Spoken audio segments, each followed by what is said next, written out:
Hi there, I'm Savannah Mexto with Mannor Law Group, and I'm excited to welcome you to another webinar Wednesday with esteemed elder law and estate planning attorney, Robert Mannor. Did you know that almost 75% of us will die with debt? What happens to that debt after we're gone? And what does it mean for those we leave behind?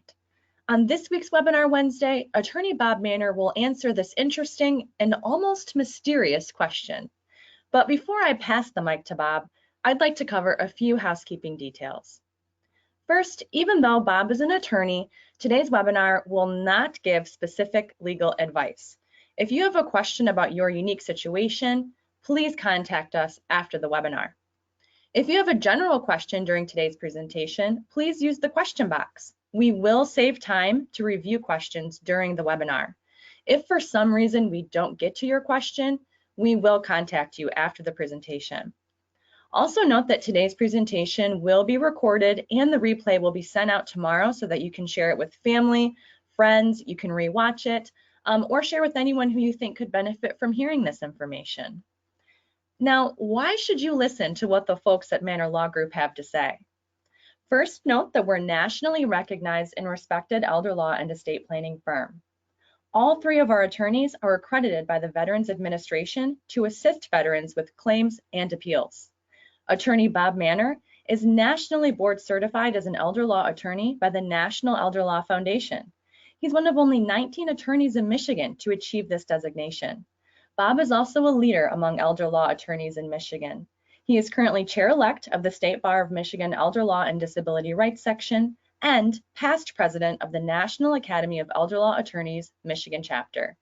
Lastly, Mannor Law Group has been honored by readers of our local paper as the best or favorite law firm for the last 8 years in a row. Now, without further ado, I'd like to welcome attorney Bob Mannor. Hi, folks. This is always a good topic to cover, but I always like to start off this answer with the same answer that we get for most law questions, and this is an old joke that lawyers like to tell and law students like to tell. The answer to any legal question is always, well, it depends. And it's true, and I know that can be frustrating for folks sometimes when you ask a very serious, what seems like a direct yes or no question, and the answer is always, well, it depends. And that's pretty common for lawyers because we have to be precise. We can give you the general answer, but there's always going to be exceptions and things like that. So when the question comes, does your debt die with you? The answer in this particular case is absolutely, it depends. It depends on a number of factors that we're going to go through today. You cannot give a yes or no answer to that question because it's going to depend on the nature of the assets, the nature of the debt, the circumstances of the family, the circumstances of who was left behind, how the assets are titled, whether there's beneficiary designations, all these different factors here. So I've broken this down into two sort of categories here, and we're just going to kind of go through them because it always is going to be very fact specific. I would highly recommend, that you consult with a good qualified attorney like us in this situation. And it seems like a lot of families feel like they don't want to pay the cost of a lawyer. And what you're going to see is that often by paying the cost of a lawyer, which, lawyers, people complain lawyers are very expensive, which is true, but often it actually saves you money. And if we're doing it right and we're making sure that the claims are going to get paid in the order they're supposed to get paid, and that if there's not enough money to go around, that we make sure that it goes to the right places and the right people, it's well worth the advice from the lawyer. Now, I am going to say this from the standpoint of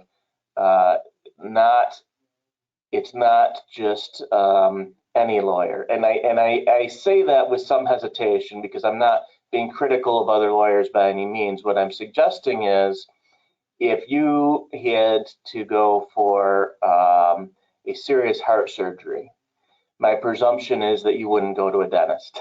Well, a dentist is a doctor, but they don't do heart surgery.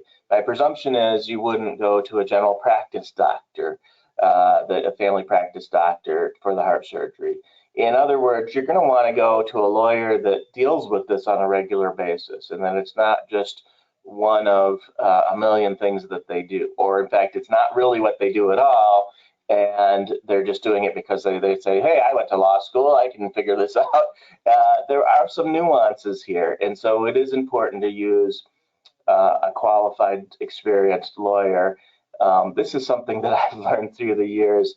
I always talk about how in my upbringing, my parents were kind of just were born and grew up right after sort of where the Great Depression happened, and they were brought up with the idea that you have to be self-sufficient. You do things for yourself, and so that was how they were brought up, and that's kind of how they brought me up. And an example of that was that my dad always changed his own oil and changed his own brakes and things like that, and taught me that that's what you should just do it yourself, not rely on other people. But when it comes to things that require special expertise, I've learned through the years that it really is important to go to those people that really know that area, know the specifics, and know the nuances of it.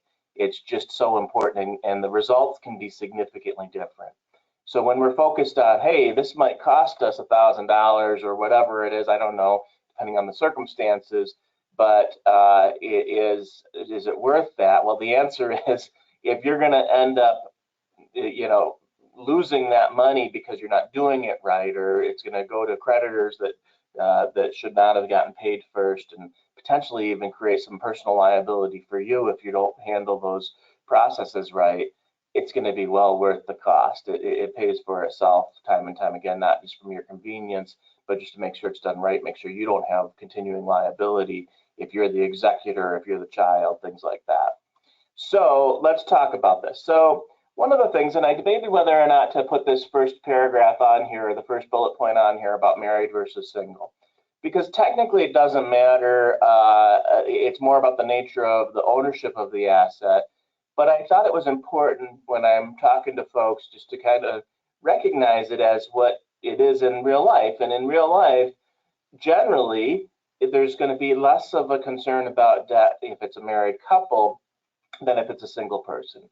In other words, a lot of times if there's a debt of one person, say like their final medical expenses, or just a credit card debt that one spouse ran up but the other spouse doesn't have any obligation to, or gambling debts, or any number of things where only one person has that debt. It's not a spousal debt, it's not a joint debt, it's one.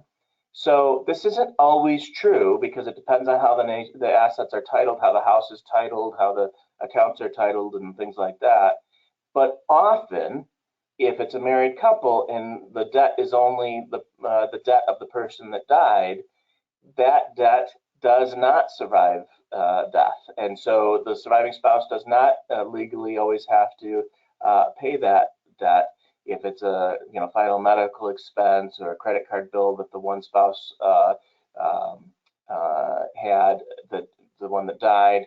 The thing is, now, for example, for the credit card, if you charged on that credit card, if the surviving spouse charged on that credit card, or they were a joint signer on that account, or even just used it, then you're responsible for that debt. Even if it's not your credit card, but you used your spouse's credit card, you're responsible for that debt. If you never touched that credit card, never charged anything to that, it was only one person's debt, and your spouse dies, there's a pretty good chance that you're not responsible for that debt. And I say a pretty good chance because that's the way it happens most of the time, but it really is still going to be determined on how the assets are titled. Are both of your names on the house? If it is, you're probably not responsible. They can't come after the house to pay that debt, that medical expense, or that credit card, or those types of things. If your name is not on the house, and the spouse that owned the house dies, then yes, that's going to be subject to that, because that's going to have to go through probate and things like that. So that's sort of a big category. It's not really a legal or lawyerly answer about married versus single, but I think it's important to say that, because from a practical perspective, from a real world perspective, as opposed to law school philosophy or law school theory, it's actually an important aspect, is that many times when one spouse dies with debt and the surviving spouse had no connection to that debt, that the surviving spouse is not responsible for paying that debt if there's not assets that are titled still in the deceased spouse's name, and only in their name and not in their spouse's name. The next big question that comes up is, well, am I going to be responsible for my parents' debts? So if I'm the executor, if I agree to be the executor or the personal representative, the successor trustee, or you're just a child and you say, my parents are running up all this debt. They're terrible with money. They're running up credit card bills. They have nursing home bills, whatever it is. Am I going to be, as a child, as the executor, am I going to be personally responsible for that debt? And the answer is, well, let's think about that, because again, going back up to it depends. Well, so you got to think about it. Okay, are you personally responsible? The first question is, did they leave you assets, right? So if you're getting assets through the estate, then it's going to be a more complicated question. We're going to talk about that when it comes down to priority. So if you're getting the house, you're getting the investment account, you're getting all those things, are you responsible for the debt? Yeah, there's a good chance that you will be responsible for the debt, because those things, the debt get paid first, and then it goes, not necessarily, we're going to talk about priorities in a minute, depending on how much money there are. But if you're left $1 million, you're probably going to be responsible for that debt. If they left $10,000, you're probably not responsible for that debt. That's where we're going to get into this a little bit deeper when it gets to priorities. But that's not usually the question that people are asking. The real question that people are asking is, my parents have nothing. They're running up this debt. Am I, as the child, going to have to pay their debt after they die? Because they're not leaving me anything. Am I going to have to pay that debt? And the answer is no, unless you're not personally responsible for your parents' debt. If they have nothing to pay it, if there's assets to pay that debt, then you might have to pay that debt. We're going to look into that when it comes to priority of paying debts or other obligations. But the issue here is, if they didn't have any assets to pay the debt, are you going to be on the hook for that debt? What about their nursing home costs? What about medical expenses? What about a credit card debt? And the answer is generally no. Now, I put the unless, just because every answer has to be it depends, unless you did something that caused them to not have assets to pay the debt. In other words, prior to their death, you moved all of their money into your name, or you moved their house into your name right before their death, or if they have a debt and you caused them to be insolvent, you caused them to be not be able to pay their bills, then yes, there's a possibility that they can come back on you for that. So this is if they in fact did not have the money to pay it, never did, they weren't trying to hide money or squirrel away money or give it to you to try to avoid that debt, then absolutely you are not responsible for your parents' debt. Whether you're the executor or whether you're a child, you're not responsible for their debt if there was no attempt to avoid that debt or fraud. They just didn't have the money. They didn't have the money, and you have money. Just because you're the executor, just because you're the child, you're not responsible for that debt. Now, if prior to their death they took a bunch of money and put it in their basement or put it in their mattress or put it in their safe or whatever, and then you came and take that money afterwards, yeah, you could be responsible, because obviously or if they just moved money to you. A lot of times we hear folks, and I still hear people give this advice all the time, and let me say this is bad advice. They'll say, oh, you should give each of your kids $10,000 every year. It's now up to $15,000. They say you should give each of your kids $15,000 every year. If they gave you $15,000 right before their death, and then they have a debt that they can't pay after their death, are you responsible? Potentially, you could be. There is no rule that the parents should give each of their kids $10,000 or $15,000 every year. And I know some of you are saying, but my accountant said I should do this, or my banker, or my neighbor, or my barber, or that really smart guy at the bar said that the parents should give Cliff Clavin at the bar, if you remember that TV show, said that the parents should give $10,000 to each of their kids. Okay, so what is that? Why do we hear that persistently over and over again? And I say, no, that's not a thing. You shouldn't be doing that. That's because that's a tax rule, okay? That's a tax rule. Why do I say it's not really a thing? Because it's a tax rule to avoid gift and estate tax. Well, if you're in Michigan, if you're a resident of Michigan, you don't pay a gift or estate tax unless you're over $12 million. So people are telling people that have $100,000 to their name that they should be giving money to their kids. because of this old crazy tax rule that says that you're allowed to give 10,000 or now 15,000 away to your kids each year. And the reality is it's not going to save anybody any taxes. It's not going to save anybody. It's not going to give any benefit other than now you got the money. There's no tax advantages and no other advantages to giving that money away every year, except if you have over $12 million. Now, that's what I'm saying. Under the federal law, there is no estate or gift tax in Michigan. But under federal law, there's an exemption for estate and gift tax of $12 million lifetime. If they're never going to have $12 million to give away, then there's no tax advantage to giving away the $10,000 a year. There is no, it's not going to save anybody any taxes to do that. And it can cause you all kinds of trouble with regard to this type of thing, whether or not, there's a debt out there, or if they went into a nursing home, because some people say, oh, you should give away that money to protect you from the nursing home. Nope, that's not going to protect you from the nursing home, because they're going to look back 5 years and they're going to see if they gave away $10,000. A lot of people confuse that, and they say, well, because the tax IRS says we can give away $10,000 and it's not going to count towards the $12 million that we're allowed to give away, that must mean I'm allowed to give $10,000 away and it won't affect me if I have to go to a nursing home. That's absolutely incorrect. It will affect you. They will penalize mom. They will penalize dad if they gave away $10,000. There's no exemption for that. That's only for taxes. And even for taxes, it only helps you in the event that you have $12 million to give away during your lifetime or after death. So I wish that wasn't so persistent. I hear people say this all of the time. Lawyers, accountants, bankers, the guy at the bar, whoever it is, people will say that, oh, mom should be giving away $10,000 every year. No, probably not. Not unless they are very wealthy. And there's problems if you do, especially, if they're very wealthy, if they have $12 million to give away, then sure, go ahead. Because we're not going to be worried about Medicaid. We're not going to be worried about nursing home costs and things like that if they have $12 million.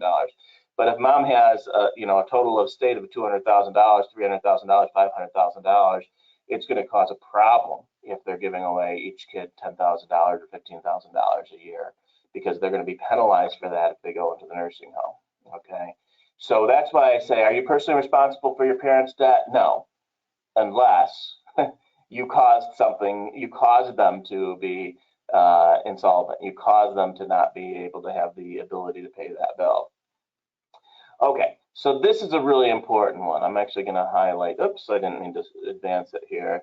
I was going to try to use a highlighter, but I think oh, here we go. So this is a particularly important one right here.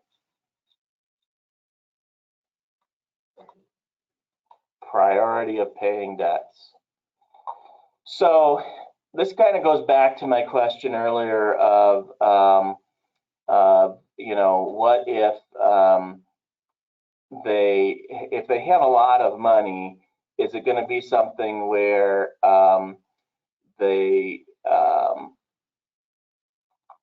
that they're going to have to, are we worrying about priority? Well, if they have a lot of money, then obviously we're just going to pay the debts. That's the end of the story. But what if they didn't have a lot of money? What if, mom or dad dies and really all they had was the $50,000 or $20,000, something like that. And so then you get this notice, let's say it goes through probate. If we didn't plan it to avoid that, let's say it actually did go through probate. And so the question is then,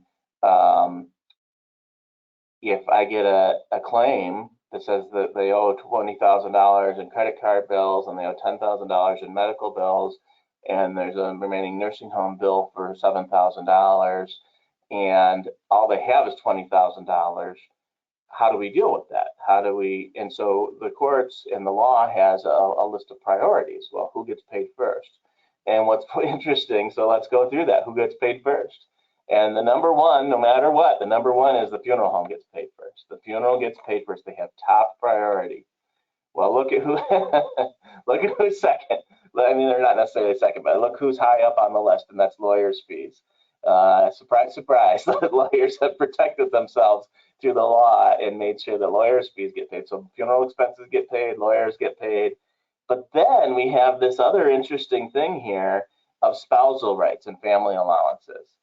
So a lot of times, if all there is $20,000 left and there's $40,000 in debt, there's a pretty good chance if you handle it right and you send out the proper notifications and you send out the proper notices, there's a pretty good chance that that $20,000 is going to go to the spouse or to the kids, because there's certain spousal elections and there's certain family allowances that take priority over the debt. Okay, and so that's really important to know. If we've had lots of situations where there was some final bills due, but the spousal elections or the family allowances actually were more than enough to say, well, this is all they have, and it's subject to the spousal allowance, so that we could make sure the spouse gets the money instead of having to pay all these tens of thousands of dollars in debt. Same thing for there's some family allowances, not even if it's not a spouse. And so those have priority over that credit card debt, over that medical debt. Okay, and so this is why you need an attorney, because it's not so obvious. If mom dies and there's all these bills coming in, and the instinct is, okay, well, I'm going to pay the first bill. I get a bill, I write a check. Now there's no money left. Well, then there's another bill comes in. Another bill comes in. Now what? And you didn't bother to hire an attorney to tell you which bills should you pay, in what order, and all of that, or whether you should even pay those bills. This is a real problem, because now you took action as the executor. You took action as the person in charge. You could be personally liable if you paid the debts in the wrong order. So if it turns out that there is a funeral bill, but you get the bill from the credit card company first and you pay the credit card company, you don't pay the funeral, you're going to be personally responsible for that funeral bill.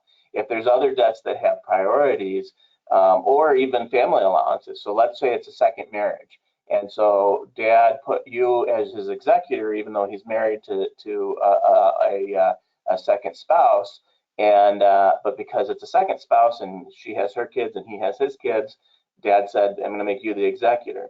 And so dad dies, you get a bill in, you pay it. Dad didn't have very much money, you pay it. You might be responsible for paying that spousal election because you didn't give the proper notice and you didn't follow the order as to who gets paid first, because a lot of times it's going to be the spouse that gets their election first. They get the money first, and there's a certain amount and a certain formula as to how much they're entitled to. So it's really, really important. This is, a lot of people just assume that this stuff is intuitive and you get a bill and you pay it. Well, I would highly advise you to get good advice, because if you pay it in the wrong order, you could be responsible. If you paid in the right order, you're not responsible. Okay, and then a lot of times, if you paid in the right order, you can just tell others, hey, no, there's no estate here, there's no money left over. We paid the spousal rights, we paid the spousal exemption, we paid the family allowances, and there's no money left to pay the rest of the debt. Or how do we resolve it if everybody's in the same priority? Okay, you're going to need legal advices to say how that happens. We're going to talk a little bit about that on the next slide too. So let's go through some specific examples. One of the things that is clear is on life insurance. Life insurance is going to have a beneficiary on it, right? Or it should. So I say it's going to have a beneficiary, but you'd be surprised how many clients we've had, how many people we've had that had not updated their beneficiary on their life insurance. So maybe they had it for 50 years and they still have their parents listed on it. Or they had their spouse, but their spouse died before them and they didn't have any backups listed on there. So number one is, it's very important to make sure your beneficiary designations are up to date, or that you have a master plan as part of your estate and maybe have a trust, and so the life insurance can go through the proceeds from the trust or things like that. But the bottom line is, life insurance gets paid out to the beneficiary. It is not subject to the debt of the decedent. So that money was not in the name of the decedent. It doesn't get paid out to the decedent unless the beneficiary unless the life insurance didn't have a beneficiary listed. So if you're the beneficiary on your parents' life insurance, it's not necessarily going to be subject to that debt. That's good most of the time, right? We want to say, okay, well, the life insurance is to pay out to my beneficiaries. They're going to get it. It's not going to be subject to these previous debts or things like that. On the other hand, sometimes parents don't realize that.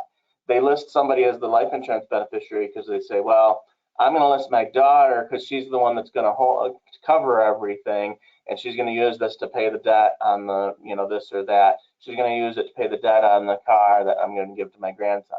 Well, not necessarily. She has no legal obligation to do that. If she's the beneficiary, that's her money. And so if in your mind you're saying, well, I'm listing my daughter because she's going to want to be the one taking care of it, nope, that's not the way this works, okay? She's going to get that money and she has no obligation to use that to pay the debt or to divide it equally according to, let's say you have 3 kids and the will says divide everything equally to the 3 kids. But on your life insurance, you list your daughter as the beneficiary on the life insurance. You say, well, wouldn't that just get divided up between the 3 kids because that's what the will says? No, not at all. It's going to go to the daughter, and she does not have to divide it up. She doesn't have to pay your funeral bill. I've had this happen lots of times where somebody lists somebody with the idea that, oh, they're just going to use that money to pay my funeral bill, to pay my debts. No obligation to do that. And you might end up sticking somebody else with that bill because you didn't have that plan properly. So it's nice that life insurance isn't going to be subject to the previous debt. Although if you don't understand that, it can also create a lot of problems and family conflict where we end up sticking somebody else with the bill that it wasn't intended. All right, what about a house? Sometimes people will inherit a house or a car, and there's multiple ways that that can happen.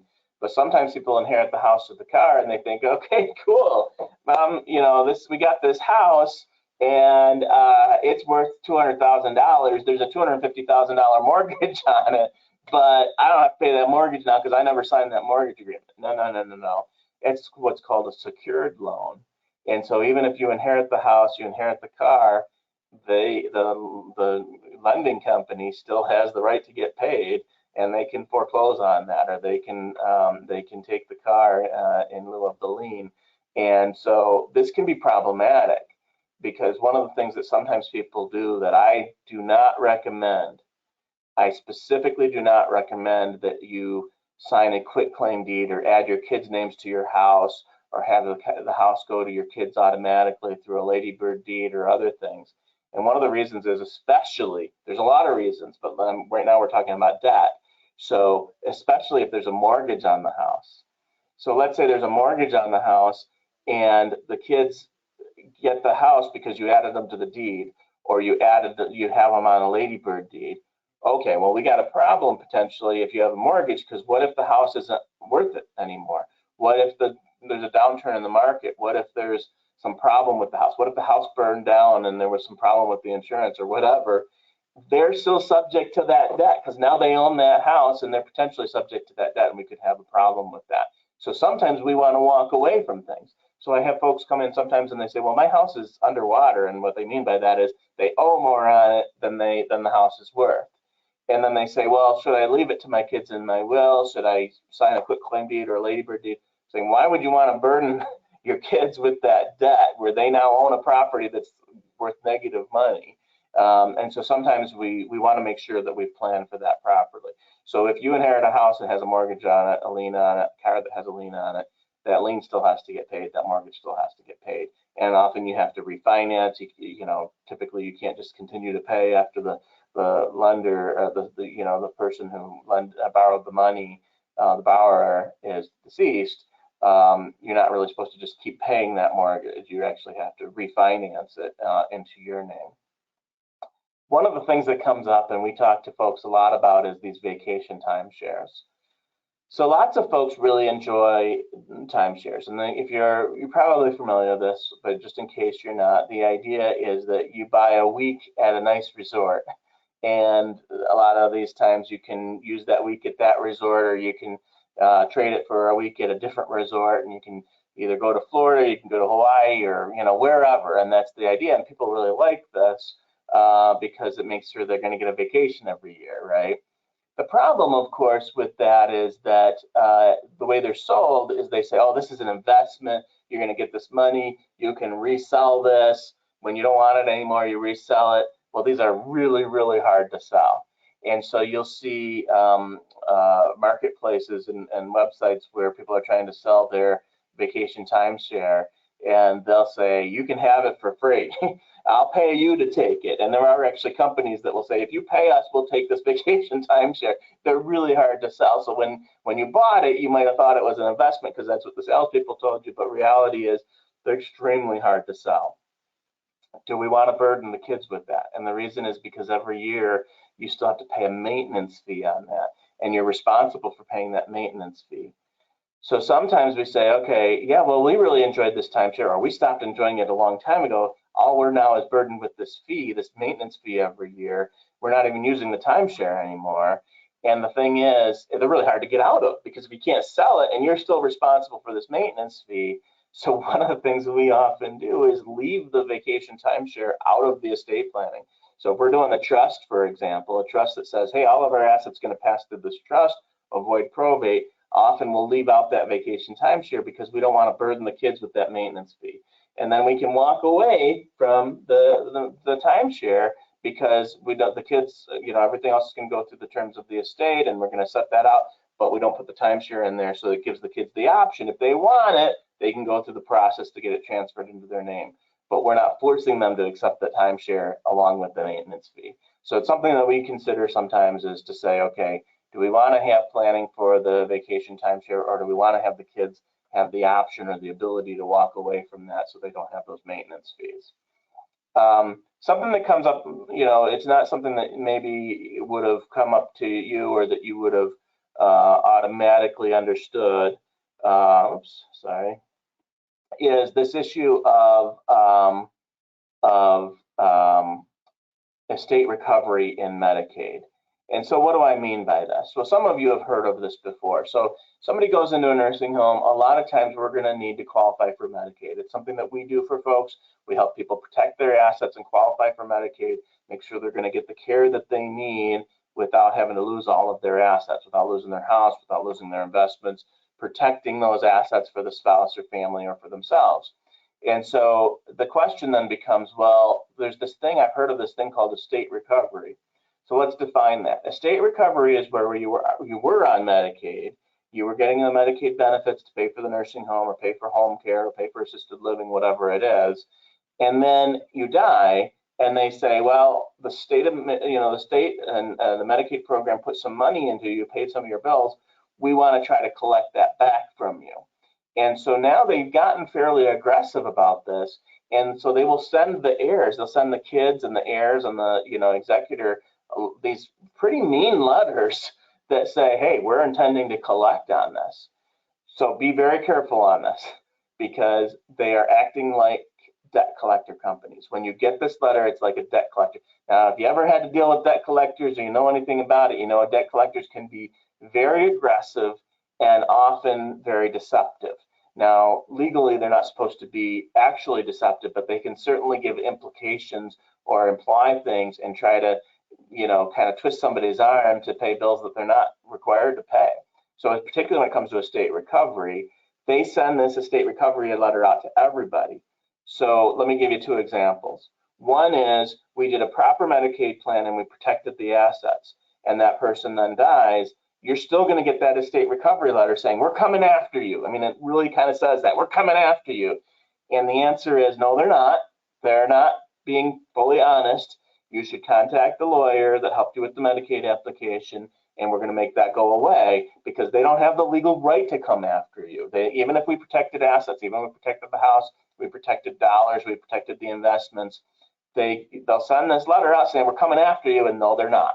This is their debt collection efforts.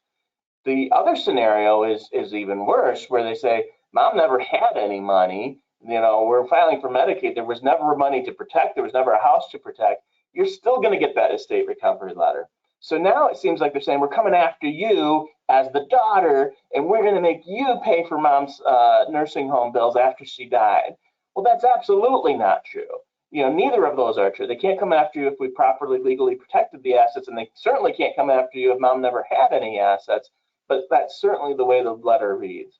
So if you get one of those letters, call us, call your attorney that works on Medicaid. Not all attorneys are going to understand this, right? Not all attorneys work with Medicaid. Most of them don't. Very, very few actually work with Medicaid. So you're going to want to make sure you call an experienced attorney, because I've heard some attorneys say, oh, well, boy, this letter looks pretty mean. We better respond to it. And the answer is that estate recovery letter is just a form letter they send out to everybody that received Medicaid after they die. So, nice condolence letter, right? Your parent dies, and the next thing you get a letter from the state saying, we're coming after you. Well, they're not coming after you, okay? And so you let us respond to that. You let us make sure that that's taken care of. Do not, by under any circumstances, respond to that letter. Attached to that letter is a questionnaire. Do not, under any circumstances, fill out that questionnaire and send it back. Okay, you're gonna want to work with an attorney on that, and it's relatively straightforward. It's not like a really expensive thing or anything like that. But I warn people about that. If you ever had a relative on Medicaid, that you're going to get this form letter from the state, and it looks like they're targeting you. They're not targeting you. They're literally sending out a form letter. Okay, so just be very careful on that. And the last thing I wanted to talk about is if there's debts out there. So your parent had a debt, and maybe there was some assets. Is there a way that we can negotiate that? So we had a credit card bill, we had some medical debt, we had another credit card bill, we had, some medical expenses, something like that. And it all totals of, $40,000 or something like that. And maybe you're inheriting a house that's worth $80,000.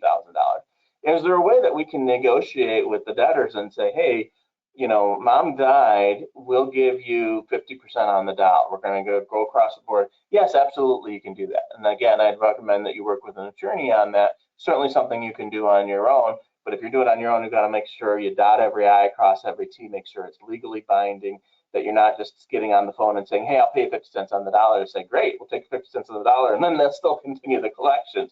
No, we got to make sure that we're doing it legally. So I highly recommend that you work with an attorney if you're trying to negotiate those debts down. It's extremely common to do that. It's the creditors, the people that are owed money, they expect that when somebody dies, that there's probably an expectation that they're not necessarily going to get dollar for dollar of that debt paid off. So and they're willing to negotiate, and so we should consider that. So that is the long answer to a short question of, does your debt die with you? And the answer is sometimes it can, but it's going to depend on the nature of the asset, how it was owned, who are left behind, how are they inheriting it, and whether there was assets to pay the debt anyway. So we're going to get Savannah back on here, and Savannah is going to give you some options for making sure that if you have questions about this, or you've had a loved one that passed away, how we can help you through that process and make it as simple and smooth as possible for you. Okay, so Savannah, if you want to kind of take over and give some instruction. Sure, thanks, Bob, and thanks everyone for joining us today. I know I learned something new, as I usually do on these webinars.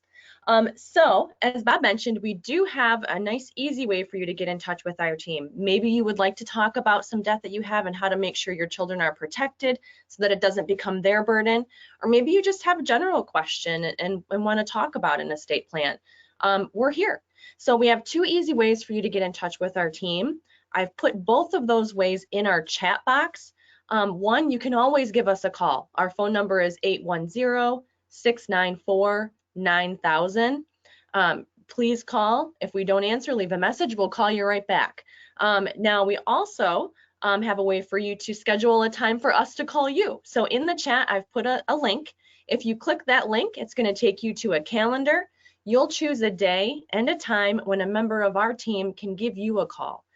This call will maybe last 15 minutes. It'll give you a chance to ask us questions about our firm, get to know our process, get to know us, and then we can ask questions about your situation, and we can both make sure that we are the right law firm to help. So again, I encourage you to give us a call, 810-694-9000, or you can go ahead and click that link and choose the day and time. Either way, we hope to connect with you soon, and we will be happy to see you again next week. Take care.